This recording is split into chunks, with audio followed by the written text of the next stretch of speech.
Today we will be discussing second language learning research and language education.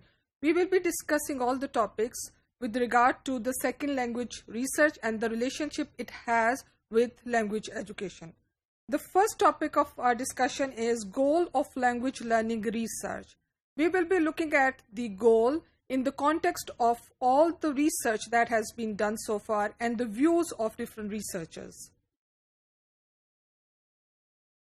According to Long, general, which means language for no purpose, courses at any proficiency level almost always teach too much. For example, vocabulary, skills, register or styles some learners do not need, and too little, for example, omitting lexemes and genres that they do need. Instead of a one-size-fits-all approach, it is more defensible to view every course as involving specific purpose. Now, this is very important, that instead of using one straitjacket for all kind of learners, courses have to be designed keeping in mind what needs to be taught, what needs to be omitted. Sometimes they provide too much of vocabulary and style and focuses on other things instead of looking at the learner's need, and sometimes the courses omit the very relevant information that should be given to the learners. Since we are looking at the topics from research point of view, it is very important to look at the development stages. Now, from 1970 to 1980, we see the structural approach, and the language was viewed as structural or formal, and the teaching paradigm was grammar translation and audiolingual.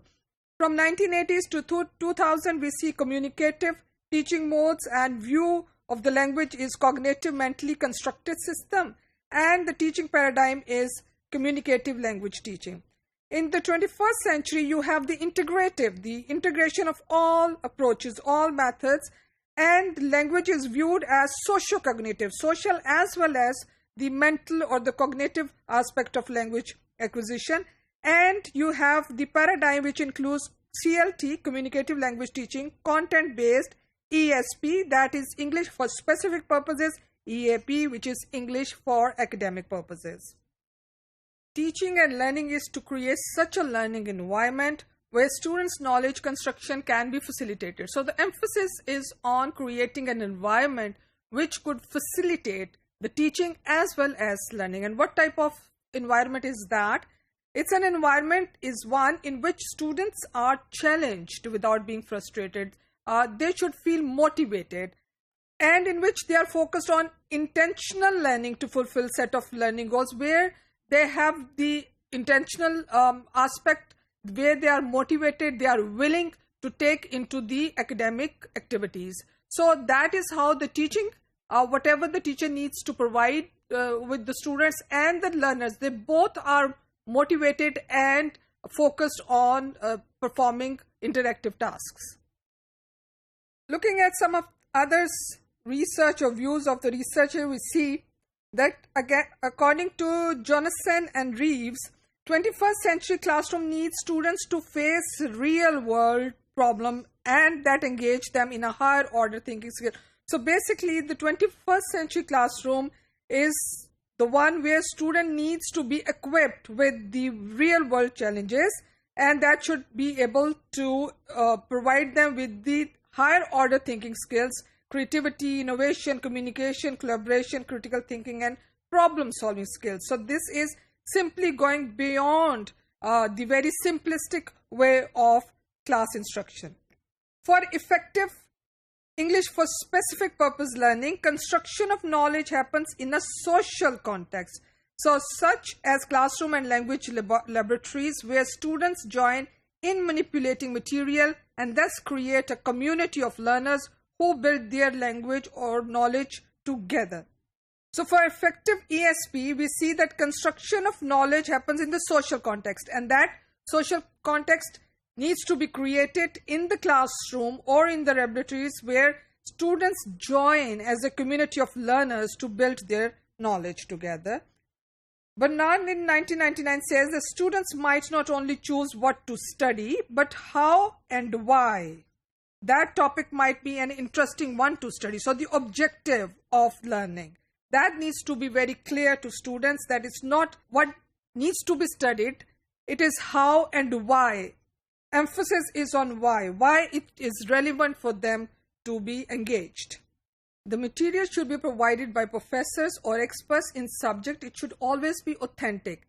It should be from real life situation. It should not be from the textbooks or something which the learners are not familiar with. Otherwise, it will create a gap between learners and learning.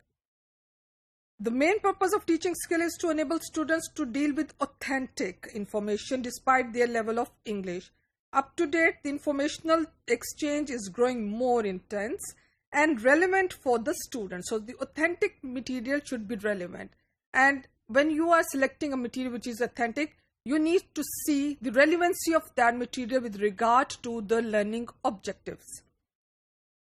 For the student specialization, they ought to be given the information representative of their target language use situation. So the situation in which that language is to be used, that information should be given through real life material or authentic material. So let's see the interplay between research and teaching. Pika mentions that as teachers and researchers, we cannot work in isolation. So there has to be harmony, there has to be some collaboration if we are to help our students meet their needs and accomplish their goals. Reason is that teachers need to build on the research. Teachers should know what students learn, how and why instructions influence such learning, and how lessons could be based on this information to be more influential, to be more meaningful when teaching them next time. Mechanical way of introducing language, or to present language as a whole in chunk. So what should be the aim? Is it providing language as in the form of chunks, or simply stereotypical way of giving instructions? That needs to be understood, because language is for communication, not for exercising linguistic items. To conclude, the ultimate goal of language learning research should be to equip students to face real-world challenges that engage them in higher order thinking skills by using the theoretical as well as empirical research of second language acquisition.